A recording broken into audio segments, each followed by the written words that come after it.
শ্রাবণ মাসে তারকেশ্বর মন্দিরে যদি জল ঢালা হয় তার উপকার নাকি অনেক বেশি, এটা কি সত্যি? দেখুন, শ্রাবণ মাস মহাদেবের মাস, কিন্তু যখন আমি গিয়ে তার কাছে কেঁদে পড়বো তখন কোথায় বিধি?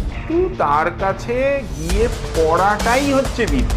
এই মন্ত্র ছাড়াও আমার মনের প্রার্থনা সহ, আমার মনের আকুতি সহ আমি যদি দুধ, গঙ্গা জল অথবা পরিষ্কার জল তা মহাদেবকে অর্পণ করি, বা পঞ্চামৃত দুধ, দই, ঘি, মধু, চিনি ইত্যাদি এই সমস্ত বস্তুগুলো দ্বারাও মহাদেবকে স্নান করাই, সোজা কথা, তাহলে সেটা কিন্তু মহাদেবের জন্য অত্যন্ত প্রিয়।